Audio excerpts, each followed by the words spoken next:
Te damos, papito lindo, por este privilegio, Señor, tan hermoso que tú nos concedes, Padre Celestial, en esta oportunidad, Dios Todopoderoso, de estar reunidos, Señor, una vez más acá, con cada uno de tus hijos, Señor, que se han conectado.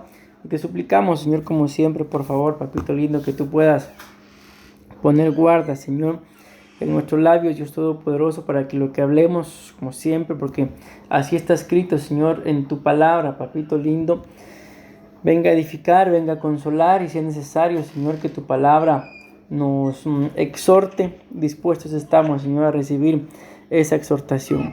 Háblanos, por favor, te suplicamos, y que lo mismo, Señor, el tema quede atesorado, Padre bendito, en nuestros corazones, de tal forma, Padre Celestial, de que podamos nosotros aplicar tu palabra, Padre bendito, y añadir este conocimiento cada día más, Padre Celestial, para que en tu nombre santo no seamos burlados ni engañados, Señor, por ninguna entidad, Señor, porque así lo muestra tu palabra, que si un ángel, alguna hueste o potestad, o aún un ministro, Señor, enseñara otra cosa, que tuviéramos la capacidad, Padre Celestial, de poder discernir ese engaño y al tal tenerlo por anatema. Pero hoy te bendecimos y te damos a ti la gloria, la honra y la alabanza, Padre, en el nombre de Jesús. Amén. Amén, mis amados hermanos, Dios me los bendiga. Amén. Qué bueno que pudieron conectarse. Ahí les envié el tema al grupo, ¿verdad? Me llevé una sorpresa porque estos son temas que yo ya en su momento había ministrado, y revisando el tema resulta que algo tuvo que haber pasado y no estaba desarrollado. Entonces medio lo logré desarrollar ahorita, pero cuando termine lo voy a poner así bien bonito como me gusta y se los vuelvo a mandar. Básicamente lo que ya les envié es lo que es el tema, pero hay algunas cositas que me faltó terminarla, ¿verdad? Pero bueno, entonces si les logró entrar el tema, lo pueden ver ustedes ahí el día de hoy. El tema es Dios, pero ahora Dios como Padre. Amén. Tenemos que tener clara una cosa, mis amados hermanos. Si ustedes se recuerdan, yo les hablé, ¿verdad? En el tema anterior que hablamos de Dios. Amén. De que no es de que fueran ni 2, 3 o 4 dioses, amén, sino que recuérdense que lo mencionamos, de que la Biblia dice: oye, oh Israel, Jehová vuestro Dios, uno es, amén. Y yo les decía de que es un Dios, pero que se mueve en 4 dimensiones diferentes, amén. Ya quiero aclararles eso, ¿verdad? Porque como consecuencia de los primeros 2 temas que les hemos dado de doctrina, como ustedes saben, ¿verdad? Yo los subo, ¿verdad? Siempre a internet para que ustedes pues los tengan ahí si desean escucharlos. Y han surgido de otras personas que yo ni conozco, ¿verdad? Comentarios acerca de cosas que yo no he dicho. No sé si habrán escuchado todo el tema, no lo sé. El asunto es que esos comentarios a mí me pusieron en qué dudar, ¿verdad? Dije yo, bueno, ¿será que los hermanos, refiriéndome ahora hacia ustedes, pensarán igual que esta gente? Porque ahí me escribieron de que no son 3 dioses, sino solamente es uno. Y recuérdense que yo no en ningún momento, ¿verdad?, dije que eran 3, sino que es uno, mis amados hermanos, pero que se mueve en 4 dimensiones. Y aparte pues que está la Trinidad, ¿verdad?, que lo conocemos como Dios Padre, Dios Hijo y Dios Espíritu. Pero eso no significa, mis amados hermanos, de que sean 2, 3 o 4 dioses. Dios es, claramente lo dice la Biblia, uno. Entonces se los recuerdo, ¿verdad? Por si es que alguno de ustedes se hubiera quedado con el tema de la semana pasada, igual como algunos comentarios que ya les digo que he visto, que piensan que yo dije que eran 3 dioses, pero no, Dios es uno, tengámoslo claro, ¿verdad? Que es Dios Padre, Dios Hijo y Dios Espíritu Santo, según las manifestaciones y según nuestras necesidades. Pero de que eso, a que yo haya dicho de que son 3 dioses, totalmente fuera de contexto, amén. Bueno, entonces vamos a seguir desarrollando el tema, ¿verdad? Entonces ahora vamos a abordar el tema de Dios como Padre, amén. Y ahí vamos a ver sus diferentes manifestaciones. Recordemos esto, mis amados hermanos, yo les decía, ¿verdad?, podemos ponernos cada uno de nosotros como ejemplo de que nosotros somos una persona. Pero yo me relaciono con mi esposa de una forma, yo, la misma persona, me relaciono con mis hijos de diferente forma, con ustedes como ovejas de diferente forma, pero soy la misma persona, soy una persona, pero tengo diferentes tipos de relación. Cuando ustedes y yo vemos en la Biblia cuál fue uno de los errores de Urías, que la Biblia dice, mis amados hermanos, de que Urías trataba a su esposa como una hija. Entonces imagínense cuál fue el problema de Betsabé. Yo lo digo con mucho respeto, ¿verdad? De que se imaginan si su esposo la trataba como una hija, seguramente ni intimidad tenía. Y el rey David la mandó a llamar, la sedujo, y ustedes y yo sabemos todo lo que pasó. Cómo no ella iba a estar tentada, ¿verdad? Si su esposo no la atendía. Amén. Entonces ahí les pongo un pequeño ejemplo de que no se puede tratar a las personas acorde a otra relación, sino a cada quien se le trata acorde a la relación que se maneja. Amén. Pero eso no significa de que yo, por como tengo esposa, tengo hijos, tengo ovejas, yo soy 3 personas. No, yo soy una sola persona que cumplo diferentes funciones. Igual es Dios. Dios es uno, pero cumple según la necesidad del creyente diferentes funciones. Amén. Entonces, una vez teniendo claro eso, hoy vamos a ver la función de Dios, pero Dios como Padre. Amén. Otro día, la otra semana miramos Dios como Hijo, la siguiente Dios como Espíritu Santo, y luego, ya saben, después de cada 5 clases, examen. Amén. El examen va a estar fácil porque básicamente es de la Biblia y podemos resumirlo y un examen de Dios. Amén. Ok, dice acá Proverbios 3:12. Aquí empezamos ya a ver, repito, a Dios como Padre. Que se nos quede claramente eso. Dios como Padre. Amén. Dice, porque el Señor a quien ama, corrige. Ahí empezamos ya a ver a Dios como Padre, mis amados hermanos. Como un padre al hijo en quien se deleita. Miren, este punto, yo me imagino que lo vamos a poder entender un poquito mejor, quizá que los otros dos. Bueno, tal vez como hijo también, quizá nos cueste un poquito, entender a Dios como espíritu. ¿Por qué digo esto? Porque ustedes y yo, bueno, sobre todo algunos, ¿verdad?, somos padres. Todos somos hijos, amén. Y aunque también somos espíritu, ¿verdad? Pero ahí lo vamos a entender. Yo me imagino que me van a entender el tema Dios como Padre un poco mejor, porque pues hemos sido padres, mis amados hermanos, y sabemos que como padres pues tenemos una forma de tratar a nuestros hijos. Amén. Y aquí quiero que entendamos lo que dice Proverbios 3:12, porque el Señor a quien ama, escuchen bien, corrige como un padre al hijo en quien se deleita. ¿Por qué les menciono esto de que lo vamos a entender mejor como padres? Porque somos padres, ¿verdad? Porque en una oportunidad, esto me pasó allá en Guatemala, alguien se acercó a mí y me dijo, mire pastor, yo me quiero acercar a usted. ¿Qué tengo que hacer? Bueno, le dije, pues acércate. Y para no hacerles cansada ni larga la historia, ¿verdad? La persona se acercó, empezó a hacer lo que yo le dije, pero en el proceso, un día me dejó sorprendido y me dijo que se iba de la iglesia.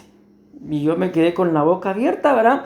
Porque días antes me acababa de decir que quería acercarse, pero repito, se acercó, le empecé a decir lo que tenía que hacer, y en ese proceso estábamos, en el que él se estaba acercando, yo lo estaba instruyendo, cuando yo lo sentí así, de la nada me dijo, me voy.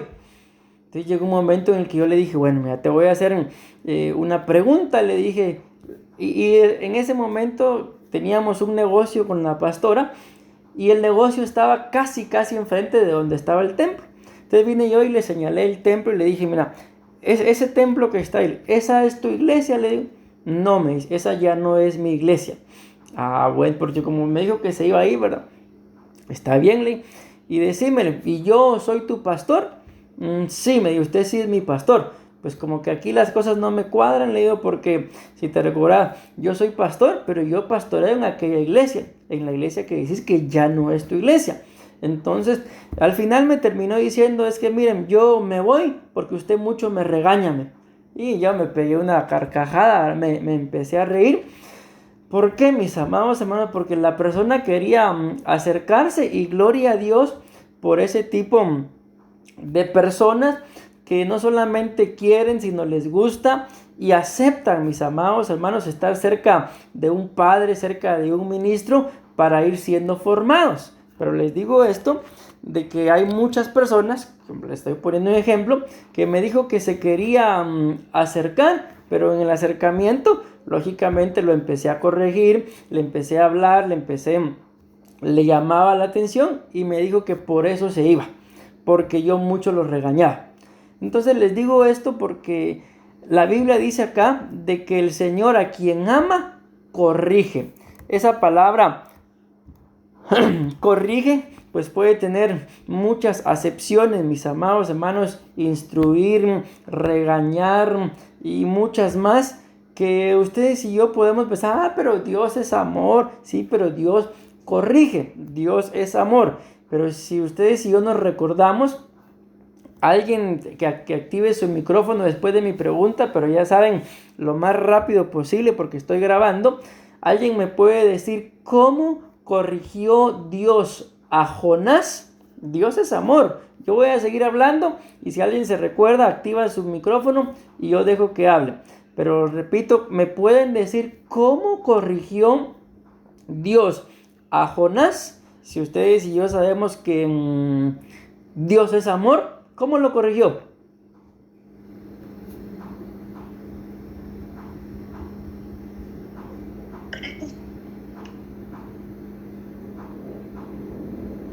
Bueno, no puedo esperar tanto tiempo, mis amados hermanos, porque estoy grabando, repito, pero la forma en la que Dios corrigió a Jonás fue ni más ni menos que enviándole a Leviatán.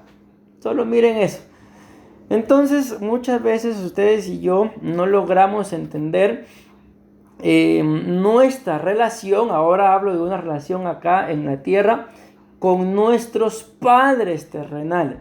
Hay muchos de nosotros que como hijos no nos gusta que mi papá, que mi mamá nos digan nada. Amén. No nos gusta, simple y sencillamente pueden ser diferentes las situaciones, pero a la mayoría de personas no les gusta. Amén. Y si lo vemos acá, dice la Biblia que Dios a quien ama corrige, como lo hace un padre al hijo en quien se deleita. Entonces, ¿por qué les pongo el ejemplo de la relación que ustedes y yo tenemos con nuestros padres terrenales? Porque de ahí viene, mi amado hermano, si las personas no tuvieron una buena relación con su padre, porque eso estamos hablando, ¿verdad? O con su madre, entonces cuando ya venga el momento de querer reconocer pastores, los pueden reconocer porque es muy buen predicador, me gusta cómo ministra y muchas cosas, virtudes que podamos tener como pastores. Pero cuando ya venga la corrección, se cumple lo que les he dicho en la iglesia en más de una oportunidad, que muchas veces las relaciones ovejas-pastores se terminan cuando el pastor pone un límite, cuando la pastora dice, hasta aquí, volvemos a la carga. ¿Por qué? Si todo iba tan bonito en dicha relación, ¿por qué se le pone un fin cuando se le corrige? Porque por naturaleza al ser humano, mi amado hermano, no le gusta que lo corrija. Lo delicado acá es de que si yo no tuve una buena relación con mi padre terrenal, no voy a poder tener una buena relación con mi padre espiritual, en este caso el pastor o la pastora, y tampoco voy a poder tener una buena relación con mi Padre Celestial, que en este caso es Dios. aquí está claramente de que Dios como Padre nos corrige y que Dios nos libre, mis amados hermanos, de que nos corrija como corrigió a Jonás. Porque recordemos que le dice a Jonás, tú vas a ir a predicar, y les resumo, ¿verdad? Jonás no quiso, se fue en un barco huyendo, Dios manda una tempestad, lo tiran de la barca, aparece el Leviatán, se lo traga, y cuando el Leviatán lo escupe, yo sé que ustedes ya saben a dónde agarró Jonás, a predicar a Nínive. Entonces, ¿lo corrigió sí o no? Pero ni más ni menos que utilizó al Leviatán. Entonces tenemos que ir entendiendo, mis amados hermanos, de que cuando hay corrección es porque se nos ama. En alguna oportunidad escuché que alguien le decía a mi esposa, ¿y el pastor por qué no me regaña? ¿Y el pastor por qué no me corrige? Entonces miren, mis amados hermanos, yo para eso soy muy apartado, porque les digo, he tenido muy malas experiencias llamándole la atención a alguien, corrigiendo a alguien, y les digo, la mayoría de personas a las que los llamo para llamarle la atención se terminan enojando conmigo, y lamentablemente, mis amados hermanos, yo me enojo muy rápido también, y por eso soy muy evitado de llamarle la atención a la gente, de corregirlos o de regañarlos, porque, que les digo, con la gente que lo he hecho, no recuerdo yo uno solo que me haya dado las gracias o que haya aceptado la corrección. Todos se terminan enojando cuando les llamo la atención. Probablemente, es con lo que les he dicho, ¿verdad? No tengo el don de exhortación, y mi esposa sí lo tiene. Ella los exhorta, le llama la atención, y yo miro que hasta las gracias le dan. Amén. Entonces les digo, no se extrañen, mis amados hermanos, de que yo no los regañe, pero mi esposa puede darles testimonio de que algunas de las cosas en las que ella les ha llamado la atención, yo le he dicho, mira cielo, esto y esto, tal hermana, y con los varones pues soy yo, ¿verdad? Y háblale. Amén. O sea, probablemente no todas las cosas en las que mi esposa le llama la atención vienen de ella, sino yo se los he dicho. ¿Y por qué no lo hago? Porque repito, las veces que lo he hecho, la mayoría se han enojado conmigo, y les digo, yo estoy en una edad, una etapa, mejor dicho, más que una edad, en la que quiero disfrutar la vida, mis amados, no quiero ser feliz y no quiero estarme enojando. Imagínense que yo resulte enojado por querer corregirlos o por querer verles el bien. Entonces mejor, mi esposa, ella no es igual a mí, ella les llama la atención, y si ustedes se enojan, a ella les da igual, en cambio a mí no. Para mí hay demasiado sentimiento tal vez de por medio, que si ustedes se enojan, a mí no me da igual. Entonces, ¿qué es lo que hago? Pues mejor evito, mis amados hermanos, pero eso no significa de que yo no sea un padre o de que ustedes a mí me den igual, porque si no me creen, cuando vean a la pastora, pregunten algunas, no todas, de las cosas en las que ella les ha llamado la atención. Yo le he dicho, mira cielo, esto y esto, y después le pregunto, ¿ya lo hiciste? A veces me dice sí, otras veces me dice no, otras veces lo voy a hacer, pero ahí estoy, hasta que yo sé que ella ya lo hizo, yo me quedo tranquilo. Esto pues yo creo que ninguno de ustedes lo sabía, o si lo sabían, no lo sé. Pero por ahí va mi corrección, por ahí va mi trabajo como padre, para evitarles a ustedes un enojo en contra mía, y para yo pues estar en paz. Ahora bien, la Biblia dice acá, que una vez más lo leo, porque el Señor a quien ama corrige, como un padre al hijo en quien se deleita. Vean esto. Voy a leer porque son muchos puntos. Imagínense, ya llevo casi 20 minutos solo en este. Dice la palabra ama, a quien ama, Dios a quien ama lo corrige. Dice, un marcado sentimiento de atracción y deseo hacia algo o alguien que se quiere poseer o estar con él. La palabra ama también significa, tal emoción implica el deseo de casarse, miren esto, y de cuidar del objeto de ese amor. O sea que el amor que Dios nos tiene no es cualquier amor, mis amados hermanos, porque uno no puede andar amando a quien se le aparezca enfrente y decirle a cualquiera, mire, quiere casarse conmigo porque lo amo, porque la amo. No, aquí dice claramente que ese amor, aunque está hablando que del amor de Dios, que es como el ejemplo que pone, como de un padre a un hijo, pero aquí dice que ese amor está implicado como con el deseo de casarse. Y ustedes y yo sabemos que si por algo nos estamos preparando, es porque queremos casarnos en esas benditas bodas del Cordero. Lo siguiente es amado, persona que se ama, deleitar, producir deleite, placer del ánimo y de los sentidos. Y el último, enamorado, que siente o tiene un amor profundo. Ese es el amor con el que Dios nos ama y por eso nos corrige, mis amados hermanos. Así que la próxima vez que la pastora o yo, pues si es un caso demasiado extremo, ¿verdad?, los corrijo, o Dios, que de Él estamos hablando más que de nosotros como pastores, los corregimos, sepan y tengámoslo claro, mis amados hermanos, no es por ninguna cosa extraña, contraria, sino es por puro amor. Por ese amor, yo ahorita leyendo esto me recuerdo de lo que el apóstol Pablo decía. El apóstol Pablo le decía a la iglesia: yo os celo con un celo santo, porque el anhelo del apóstol Pablo, dice la Biblia, era yo deseo presentarlo delante de Dios como una virgen pura, dice. Amén. Entonces ahí está. Esa es parte del amor que Dios como Padre nos tiene, amén, porque imagínense, está diciendo como padre, no como esposo. Y ustedes y yo sabemos de que dentro de las famosas bodas del Cordero, no dice la boda del Cordero, dice las bodas del Cordero. ¿Por qué? Porque en esas bodas, mis amados hermanos, pues va a haber una boda en la que los ministros nos unimos al Espíritu, la iglesia a Cristo e Israel al Padre, amén. Entonces ahí está, es el porqué de las famosas bodas del Cordero. Pero eso lo vamos a disfrutar lógicamente todos los que seamos arrebatados y continuemos el proceso. Amén. Bueno, espero haberme dado a entender en ese primer punto. Luego el siguiente punto es que el Padre, Dios como Padre, es el creador de todas las cosas. Hemos entendido, ¿verdad?, de que la Biblia dice en el libro de Génesis que Dios dijo: hagamos al hombre. Amén.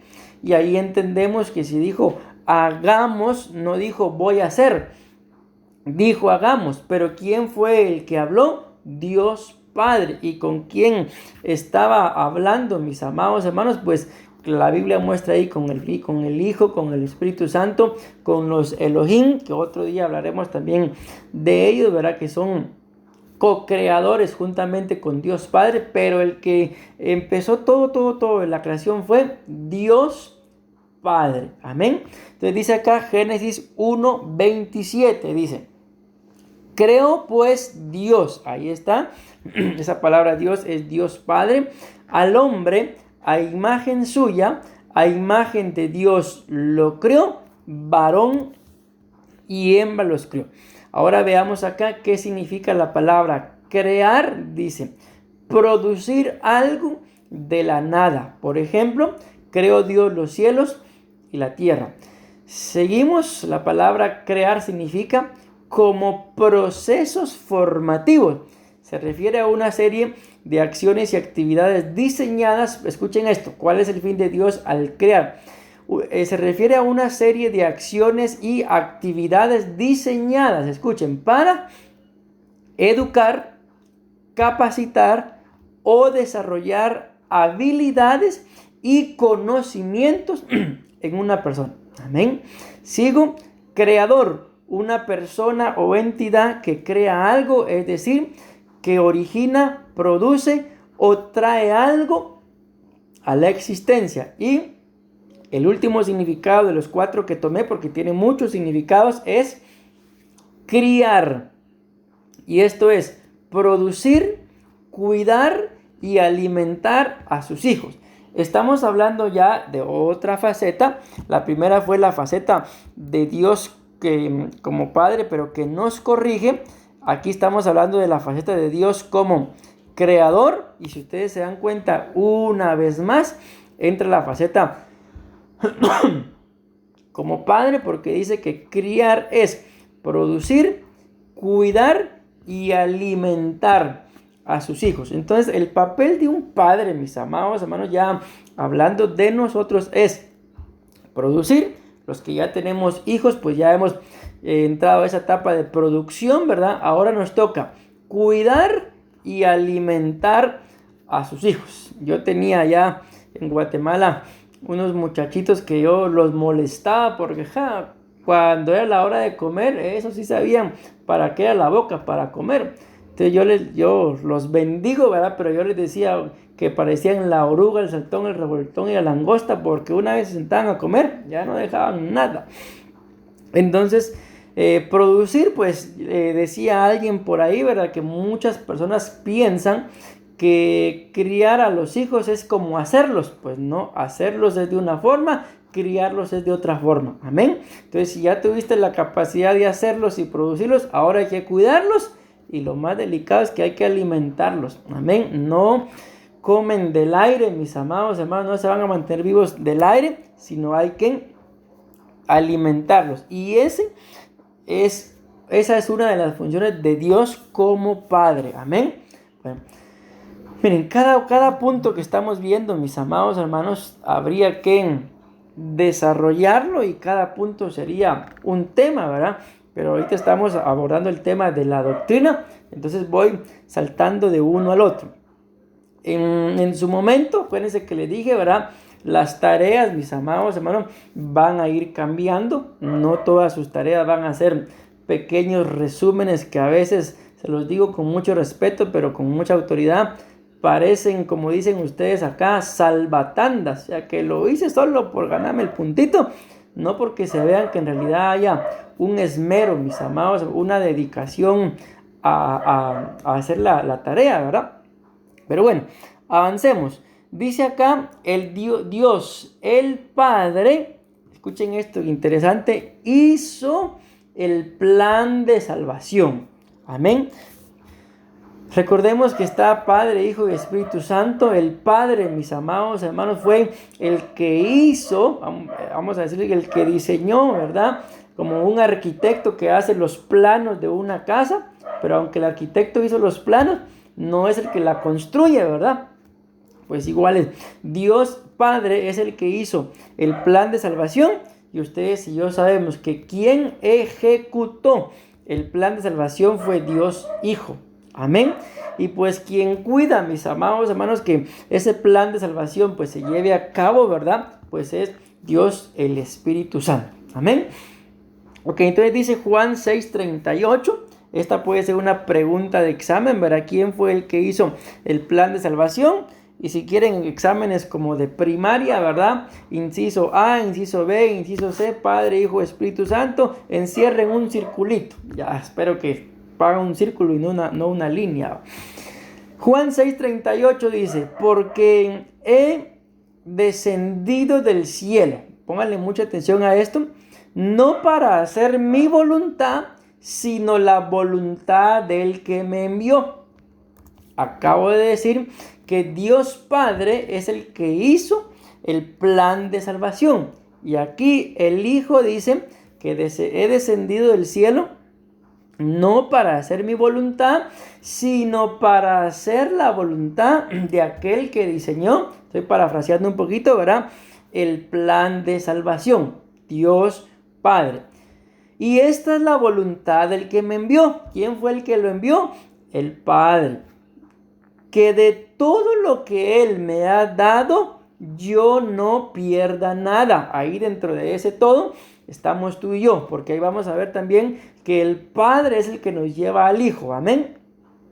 Sino que lo resucite en el día final. Porque esta es la voluntad, escuchen, aquí está claro, de mi Padre. Juan 6:40. Que todo aquel que vea al Hijo y cree en Él tenga vida eterna, y yo mismo lo resucitaré en el día final. Entonces ahí está claro, se dan cuenta, habla de un plan de salvación, habla de la resurrección, habla de la vida eterna, habla de no perderse, amén. Y habla también, mis amados hermanos, de que esta es la voluntad del Padre, dice claramente el versículo 40, porque arriba dice, esta es la voluntad del que me envió. Pero ¿quién fue el que lo envió? El Padre. ¿Y a qué lo envió, mis amados hermanos? Lo envió a que nada se pierda. Lo envió a darnos vida eterna. Lo envió a resucitarnos en el día final. Amén. Recuerden que la Biblia, cuando habla del arrebatamiento, dice que los muertos en Cristo resucitarán primero. Amén. Ahí está la resurrección, mis amados hermanos. Y luego dice, nosotros los que hayamos quedado vivos, pues seremos arrebatados y unidos juntamente con Él en los cielos, en los aires. Pero no es ahí, en ese cielo que ustedes y yo miramos. Esa unión va a ser fuera de este planeta, mis amados hermanos, fuera del planeta Tierra. Ustedes y yo vamos a atravesar la atmósfera, mis amados hermanos, y quién sabe hasta dónde vamos a llegar, pero no va a ser ahí arribita. Porque si fuera ahí nomasito, entonces todo ojo lo vería. Pero la Biblia dice de que sin santidad nadie lo verá. Y luego dice, y todo ojo lo verá, pero cuando habla de ese todo ojo lo verá, está hablando de cuando Él venga en la segunda venida. Pero ya cuando sea la segunda venida, ya el arrebatamiento tiene por lo menos 7 años de haber pasado. O sea, no es de un día para el otro. Amén. Bueno, espero haberme dado a entender también con ese punto. Ahora vean el siguiente, dice, el Padre envió al Hijo, el Salvador del mundo, o a salvar al mundo. Entonces, ¿quién fue el que envió al Hijo, mis amados hermanos? El Padre. Miren, la Biblia habla acerca de los dones del Padre, los dones del Hijo y los dones del Espíritu Santo. Los dones del Espíritu Santo son 18, los dones del Hijo son 5 y los dones del Padre son 4. Amén. Entonces vamos a ver si me recuerdo en este momento del Padre, que son los que estamos hablando, ¿verdad? Por este punto que dice acá, que el Padre fue el que envió al Hijo, el Salvador del mundo. Los dones del Padre, mis amados hermanos, son el Hijo, el Espíritu Santo, la vida eterna y la salvación. Esos son los dones del Padre. Amén. Ya los dones del Hijo sabemos que son 5 ministerios y los dones del Espíritu pues son 18. Amén. Entonces dice acá, primera de Juan capítulo 4 versículo 14, dice, y nosotros hemos visto y damos testimonio de que el Padre envió al Hijo para ser el Salvador del mundo. O sea, no solamente fue el que diseñó el plan de salvación, sino fue el que envió. Yo veo acá una imagen muy parecida a lo que hizo David con Salomón, mis amados hermanos, que sabemos de que a David no se le permitió construir el templo, pero dejó preparado todo. Y no solamente dejó preparado todo, sino hasta cartas dejó escritas, mis amados hermanos, para que si su hijo necesitaba algo, pues enviaran la carta. Salomón escribía sus cartas y las mandaba también, y le respondían, por amor a tu padre David. Amén. Por la amistad que tuve con tu padre David. Pues algo similar es acá. Yo creo que ese es un buen ejemplo, ¿verdad? De que el Padre no solamente hizo el plan de salvación, sino también envió, proveyó del cordero también. Amén. No solamente dijo, bueno, levanten un altar, sino ahí lo podemos ver también con Abraham, que levantó un altar, pero también desató la provisión. Por eso aquel monte se llama, bueno, se dijo en aquel monte, Jehová Jireh, Jehová proveerá. Amén. Entonces, el Padre ejecutó el plan de salvación, preparó el cordero, y ya sabemos lo que pasó con Cristo, ya tuvo que venir a morir para ejecutar el plan de salvación. Juan 3:16, famosísima cita, dicen algunos que esta es la cita más famosa de toda la Biblia. Hasta la gente que no es cristiana se sabe esta cita, dice, porque de tal manera amó Dios al mundo, y esto es algo de lo que les decía, de que por el tiempo yo pensé que el tema estaba desarrollado, pero algo tuvo que haber pasado, que cuando lo abrí tenía solo 2 puntos, entonces me puse ahí a la carrera a agregar los demás puntos, porque cuando dice acá, de tal manera amó Dios al mundo, ustedes y yo, al escuchar la palabra mundo, podemos hacernos idea del planeta Tierra, ¿verdad? Mas, sin embargo, esa no es la palabra que aparece ahí en el original, sino dice, De tal manera amó Dios al cosmos. Amén.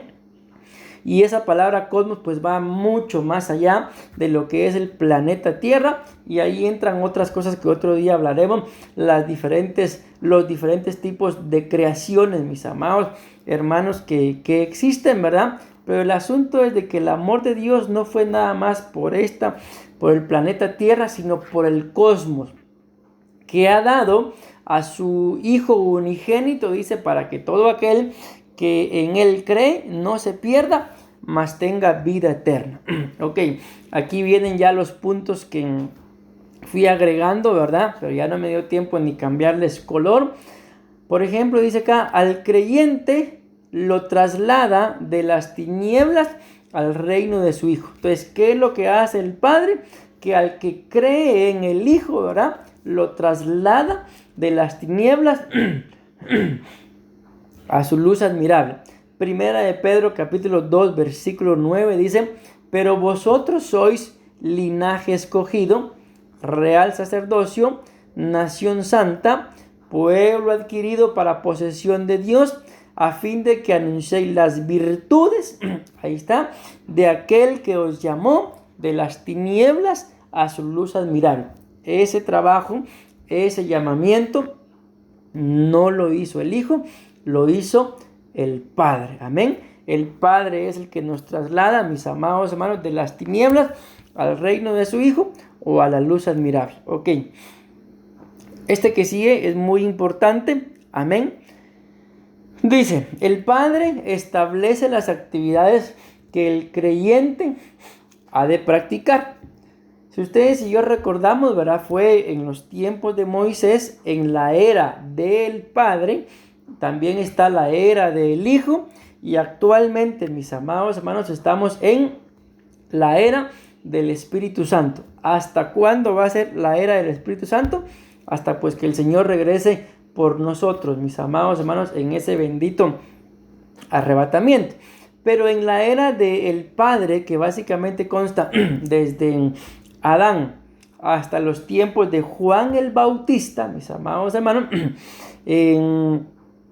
aparece aquí lo que el Padre establece como las actividades que el creyente tiene que practicar.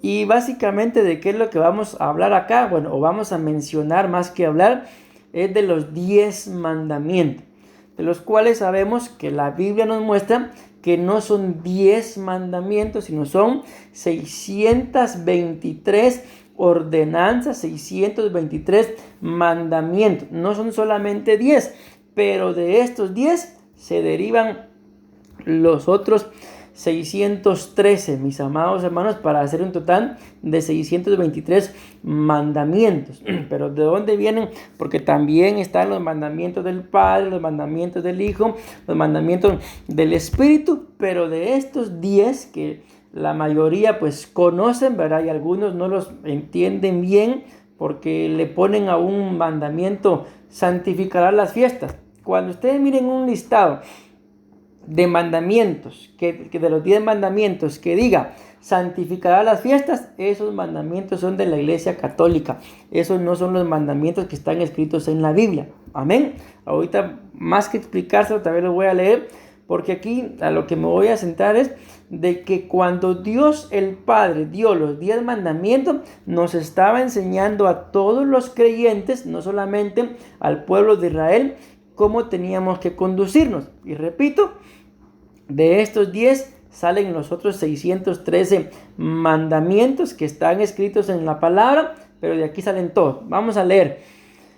Si tienen ahí, o si lo están viendo, si no, lo van a ver más tarde, pues ahí les resalté yo en otro color, dentro de lo poquito que me dio tiempo, básicamente lo que son los 10 mandamientos, porque los 10 mandamientos no son 1, 2, 3, del 1 al 10, sino conllevan muchas cosas más, pero no se puede poner todo solo en 10, pero lo vamos a resumir. Dice acá, Éxodo capítulo 20, versículo 1 dice, y habló Dios estas palabras diciendo, ese es Dios Padre, yo soy Jehová tu Dios que te saqué de la tierra de Egipto, de la casa de servidumbre. Número 1, no tendrás dioses ajenos delante de mí. Ese es el primer mandamiento, esa es la primera actividad que Dios el Padre nos enseña que tenemos que practicar, no que tenemos que memorizarlos y aprendérnoslos, no, dice que tenemos que practicar. Entonces, ¿cuál es el primer mandamiento? No tendrás dioses ajenos delante de mí. El segundo, luego dice, no te harás imagen. Una cosa es tener un Dios ajeno, pero otra cosa es tener una imagen. Amén. Que sabemos que en la actualidad, mis amados hermanos, más que decir dioses, en realidad son puros demonios. Amén. Por ejemplo, por ponerles un ejemplo, le voy a poner pausa. Bueno, a lo mejor se los voy a decir claramente. Hay un demonio, mis amados hermanos, llamado Semiramis. Ok, ¿y qué es esto? No es ni más ni menos que la famosa imagen que se ve en muchos cuadros, en muchos templos de la religión tradicional, en donde hay una mujer cargando a un niño y todos le dicen que esa es la Virgen María. Esa no es la Virgen María, mis amados hermanos, sino ese es un demonio que lo han adorado por mucho tiempo, y esas tienen bases bíblicas como también bases históricas, y de ahí, de esa unión de Nimrod y este demonio llamado Semiramis, que en su momento fue la madre de Nimrod, pues nace el famoso y conocido Tamuz, que quien es a quien en realidad para las fechas navideñas, a quien en realidad se le rinde culto. No es a Jesús, sino es a Tamuz. Pero nada más les estoy diciendo esto, ¿por qué? Porque esos son dioses, pero la gente ha hecho de esos dioses imágenes. Amén. Que ahí está un demonio llamado Semiramis y una imagen que lo tipifican como la Virgen María y Jesús. Mentira, eso no es cierto. Pero sigamos acá.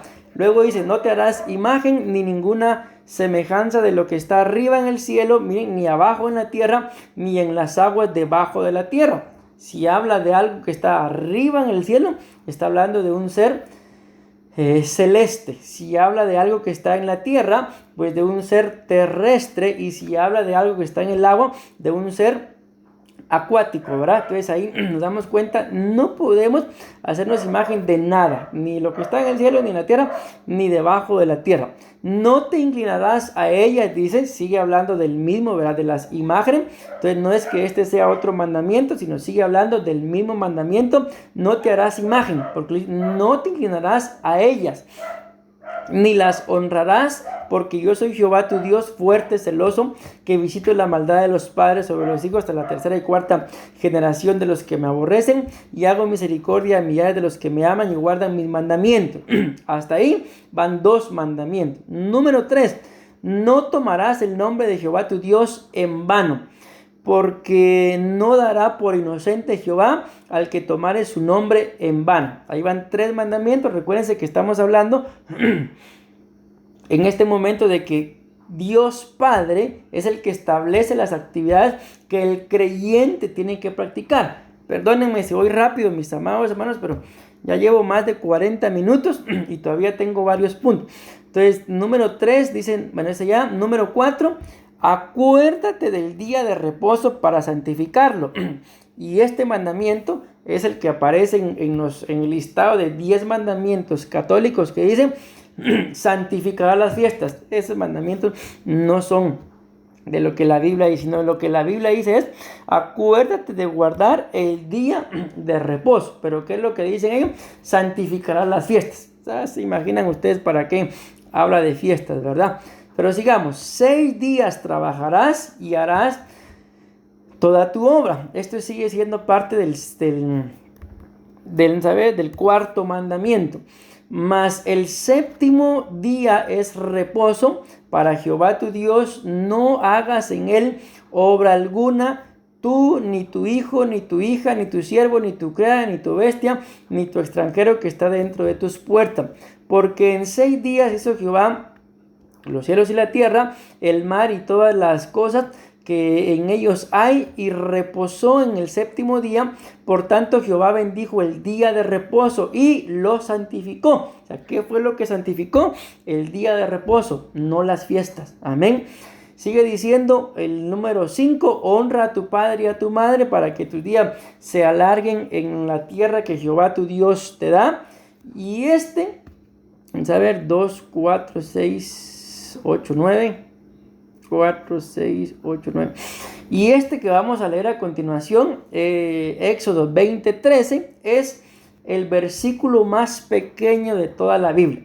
Mucha gente dice que el versículo más pequeño de toda la Biblia es Jesús lloró, pero no. Éxodo 20, 13, es el más pequeño. ¿Y por qué digo eso? Tan simple y tan sencillo.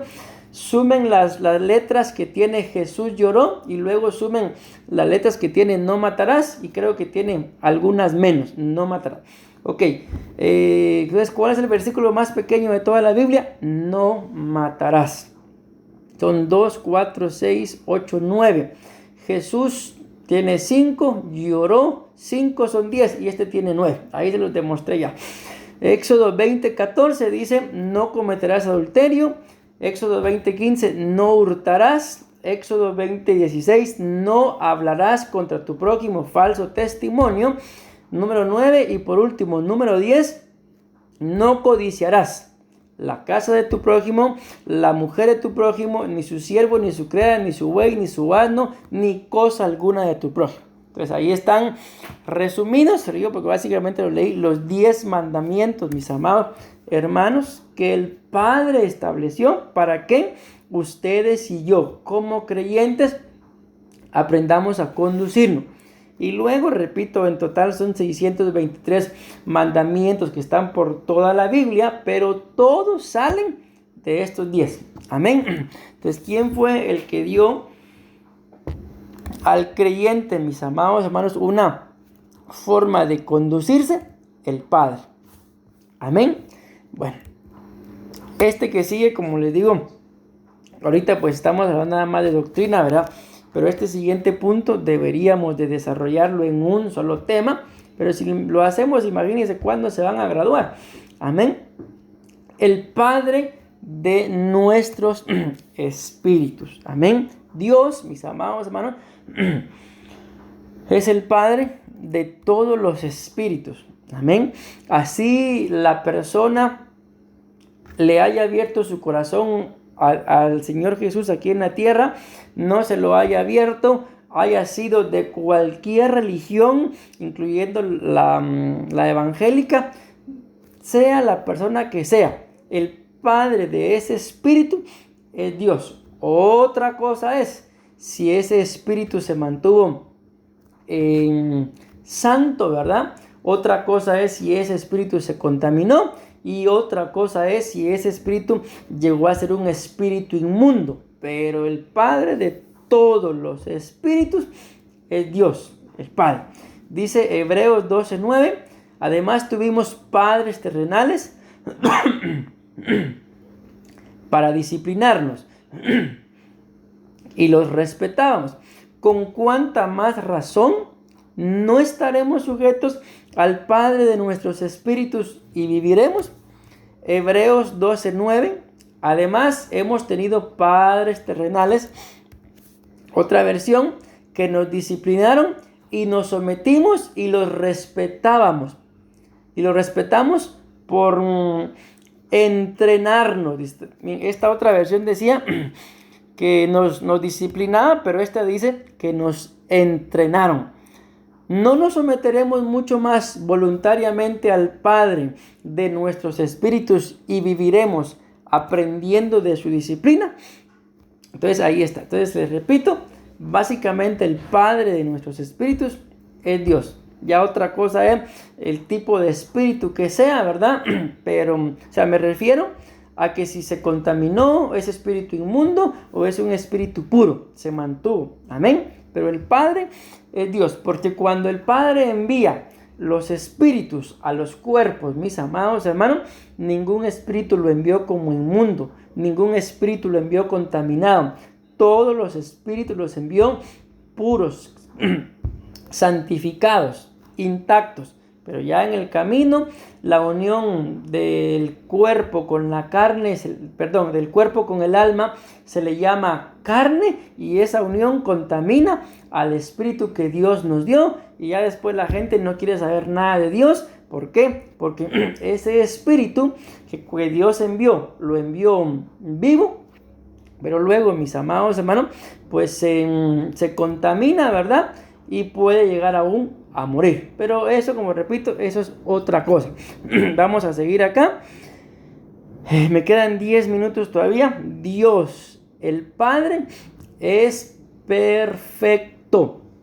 Mateo 5:48. Por tanto, sed vosotros perfectos, como vuestro Padre Celestial es perfecto. Ustedes y yo, al ver esta cita, podemos decir, pero yo de perfecto no tengo nada. Pues, ¿cuál es esa perfección que la Biblia dice acá? Miren, por ejemplo, ¿cómo podemos, mis amados hermanos, saber de que nosotros hemos sido llenos con el Espíritu Santo? Una de las manifestaciones de la llenura del Espíritu Santo en mi vida es el don de lenguas, ¿sí? Pero otra de las partes de la llenura del Espíritu Santo en mi vida es de que así como puedo hablar en lenguas celestiales, también puedo controlar esta lengua. O sea, ¿de qué me sirve? Lo dice la Biblia, yo lo parafraseo un poquito, hablar en lenguas celestiales y angelicales. Si no tengo amor, dice, de nada me sirve. Vengo a ser como un címbalo que retiñe. Pues parafraseado un poquito, ¿verdad? O sea, ¿de qué me sirve a mí hablar lenguas angelicales, celestiales, si al final con esta lengua no logro controlarla? La Biblia dice en el libro de Santiago de que quien controla esta lengua viene a ser un hombre perfecto, pero quien no la controla, dice que el círculo de la vida lo contamina, lo estorba, lo inflama, porque esta lengua, dice, ella misma es inflamada desde el infierno, dice la palabra del Señor. Por eso es de que necesitamos la llenura del Espíritu Santo. ¿Para qué? Para hablar en nuevas lenguas, pero también para controlar esta lengua. Así es, mis amados hermanos, como yo me voy dando cuenta, ok, no soy perfecto, pero estoy luchando por serlo. De que hablo nuevas lenguas, pero también controlo mi lengua. Pero ¿cómo se demuestra de que no estoy buscando esa perfección? De que ni hablo nuevas lenguas, ni controlo esta lengua. Amén. La Biblia también muestra que parte de esta perfección no es que yo sea perfecto, impoluto, irreprensible, que nadie tenga nada que decir en contra mía, sino es lo que la Biblia dice: las cosas viejas han pasado.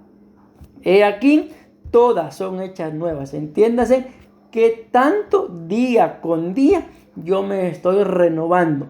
Ayer me estorbó, sigamos hablando de la lengua, me estorbó la lengua, pero hoy ya no me estorba la lengua, mañana ya no me estorba la lengua, y así sucesivamente hasta que llegue un punto en el que yo me doy cuenta, no, bendito Dios, la lengua ya no me ha estorbado. O sea, eso es esto que dice acá: ser perfectos como vuestro Padre Celestial es perfecto. Amén. Entender de que día con día me estoy esforzando por ser mejor. Amén. Y esto es lo que hemos hablado. Quizás lo han escuchado, quizás no lo han escuchado, pero yo trato cada vez que hay Santa Cena de recordárselos, mis amados hermanos, de que la Biblia dice de que tenemos que cuidar de que nadie participe de la Santa Cena indignamente. ¿Qué es participar indignamente de la Santa Cena? Estar consciente de que estoy practicando, vean la diferencia, estoy practicando un pecado, pero que no quiero dejar. El ejemplo que casi siempre coloco es con el adulterio, por ejemplo, de que alguien está consciente de que le está siendo infiel a su esposa o a su esposo, pero también está consciente de que no va a dejar a la otra mujer o al otro hombre. Ese es un ejemplo tal vez exagerado, ¿verdad? Pero me gusta ponerlo así, de que eso es participar de la Santa Cena indignamente. Repito, estar consciente que estoy practicando un pecado, pero también estoy consciente que no lo voy a dejar de hacer. entonces a eso le dice la Biblia, es mejor que no participen de la Santa Cena, porque por hacerlo les va a ir peor. Lo estoy resumiendo, ¿verdad? ¿Y qué es participar de la Santa Cena indignamente? Reconocer que soy un pecador, o sea, por naturaleza el pecado habita en mí. El apóstol Pablo decía, ¿quién me librará de este cuerpo de pecado, de este cuerpo de bajeza? Porque lo bueno que yo quiero hacer no puedo, y lo malo que no quiero, eso resulta haciendo. Amén. Ok, ahí les estoy haciendo un breve resumen, ¿verdad? Entonces, esto es parte del creyente que busca ser igual que el Padre. El Padre es perfecto y yo tengo que procurar serlo en la medida en lo que quepa, ¿verdad? ¿Cómo lo voy procurando ser? Siendo mejor cada día, pero no por mis medios, no por mi fuerza, sino por la llenura del Espíritu Santo. Vamos a ver cuánto me falta. 1, 2, 3, 4. Uy, todavía me falta un montón, hermano. Pero bueno, vamos a ver. Voy a tratar de ir un poco más rápido. El Padre recompensa al creyente. Según Mateo capítulo 6, versículo 6 dice, pero tú cuando ores, entra en tu aposento, y cuando hayas cerrado la puerta, ora a tu Padre que está en secreto, y tu Padre que ve en lo secreto te recompensará. Mateo 6, 18, para no hacer ver a los hombres que ayunan, sino a tu Padre que está en secreto, y tu Padre que está en lo secreto te recompensará. El Padre, miren, aquí quiero poner un equilibrio, ¿verdad? Porque sabemos, mis amados hermanos, lo veíamos en el punto, en el tema anterior, de que Dios es omnipresente. Amén. No vayan a decir ustedes la de Adonai, ¿verdad? Adonai estaba aprendiéndose esto y le digo, Adonai, ¿cómo es Dios? Dios es imprudente, me dice. No, le digo omnipresente, no imprudente. Amén. Entonces dice, les quiero aclarar esto, ¿verdad? Porque Dios es omnipresente. Él está en todos lados. Dios no está limitado.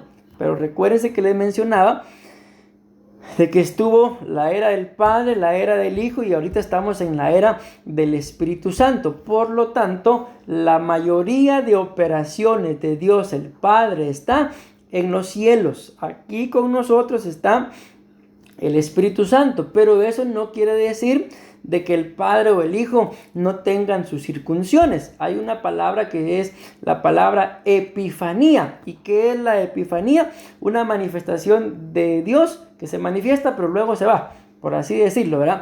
Y otra cosa es la parusía, que es su segunda venida. Entonces les aclaro esto, mis amados hermanos, para que no nos quedemos con la idea, bueno, pero no que Dios es omnipresente, ¿y cómo dice que está en los cielos? Porque las operaciones de Dios Padre ahorita están en los cielos. Pero repito, pero eso no significa de que Él no pueda venir. La Biblia dice, me parece que es en el libro de los Salmos, escuchen lo que dice, tus salidas, dice, son de eternidad a eternidad. O sea, Dios siempre, Dios es soberano, hace lo que quiere, mis amados hermanos, está en todo lado y Él decide ir a donde Él quiera. Tus salidas son de eternidad a eternidad. O sea, ni la eternidad para Él es un límite, porque dice de eternidad a eternidad. Amén. Bueno, entonces una vez aclarado esto, les leo, Dios está, el Padre está en los cielos. Mateo 16, 17. Y Jesús respondiendo le dijo, bienaventurado eres Simón, hijo de Jonás, porque esto no te lo reveló carne ni sangre, sino mi Padre que está en los cielos. Mateo 18:10, mirad que no despreciéis a uno de estos pequeñitos, porque os digo que sus ángeles en los cielos contemplan siempre el rostro de mi Padre que está en los cielos. Siguiente, el Padre lleva al creyente a Cristo. Juan 6:37, todo lo que el Padre me da vendrá a mí, y al que a mí viene, de ningún modo le echo fuera. Entonces, todo lo que el Padre me da, viene a mí. Juan 6:44, nadie puede venir a mí si no lo trae el Padre. Esa palabra trae, ¿saben qué significa? Arrastrado. O sea, de que muchas personas, mis amados hermanos, para llegar a Cristo, llegan casi que arrastrados, porque no quieren, pero de todas formas llegan. Nadie puede venir a mí si no lo trae el Padre que me envió, y yo lo resucitaré en el día final. Juan 10:29. Mi Padre que me las dio es mayor que todos y nadie las puede arrebatar de la mano del Padre. Siguiente, el Padre nos da identidad, escuchen esto, y sentido de pertenencia. Entonces, te quiero decir un pequeño devocional aquí rapidito. Muchas veces, mi amado hermano, por cualquier situación, tú y yo podemos estar en algún lugar, puede ser la iglesia, el trabajo, tu casa, el colegio, qué sé yo.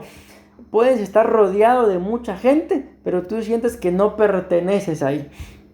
Entonces, en este caso, si te pasa esto en la iglesia, si te pasa esto, mi amado hermano, cuando estás orando con las cosas espirituales, entonces más que sentir, no, yo no pertenezco acá, lo mejor que hay que hacer es escudriñar cómo está tu relación con el Padre. Porque quien me da a mí sentido de pertenencia, de decir, aquí pertenezco, esta es mi iglesia, este es mi Dios y todo lo demás que podamos sacar ahí, es el Padre. Entonces, si tú sientes, no, yo aquí siento que aquí no pertenezco, entonces antes de decir, no, por ejemplo, yo mejor me voy, mejor escudriña cómo está tu relación con el Padre.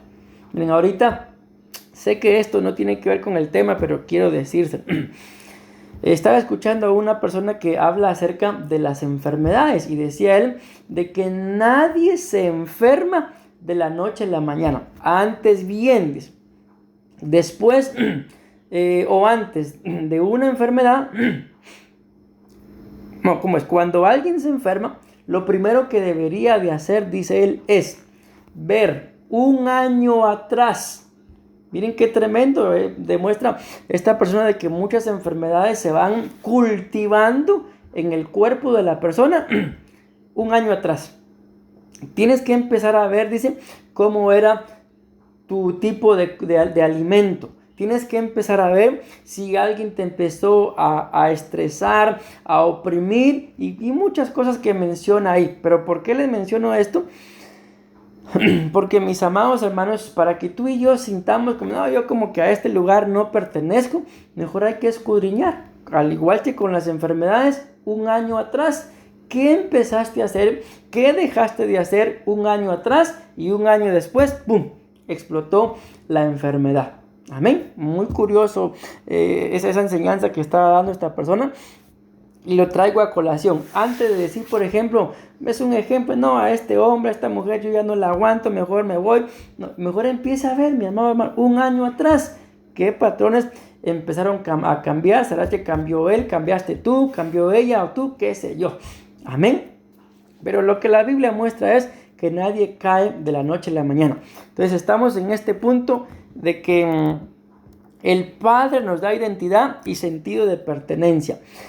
Apocalipsis 14:1 dice, miré y he aquí que el Cordero estaba de pie sobre el monte Sión y con él 144,000 fieles, ahí está, que tenían el nombre de él y el nombre de su Padre escrito en la frente. Entonces ahí tenían el nombre del Padre, el nombre del Hijo, sabían a quién le pertenecían y sabían en dónde tenían que estar. Como señal de su pertenencia al Cordero, llevan su nombre junto con el nombre de Dios sobre su frente de la misma manera. También los secuaces de la bestia habían confesado con su distintivo apropiado su sumisión y pertenencia al anticristo. Apocalipsis 13:16, y hace que todos, pequeños y grandes, ricos y pobres, libres y esclavos, se les dé una marca en la mano derecha o en la frente, y que nadie pueda comprar ni vender sino el que tenga la marca, el nombre de la bestia o el número de su nombre. Voy rápido, mis amados hermanos. Nos hace partícipes de su señorío, victorias y gobierno. Según Apocalipsis 3:14, ahí habla acerca, ya no lo voy a leer, ahí lo tienen ustedes en la presentación, de la iglesia de la Odisea. Pero voy a llegar a un cuadrito que hice por ahí que dice, a la iglesia de la Odisea le dice, ni eres frío ni caliente, eres tibio, y como consecuencia te vomitaré. Soy rico, dice ella, ¿verdad? Me he enriquecido, de nada tengo necesidad. Y le dice el Señor, y no sabes que eres un miserable, digno de lástima, pobre, ciego y y desnudo. Entonces, ¿qué es lo que hace Dios? Nos hace partícipe de su señorío, de su gobierno y de sus victorias. Bueno, ya voy a leer nada más estas citas, mis amados hermanos.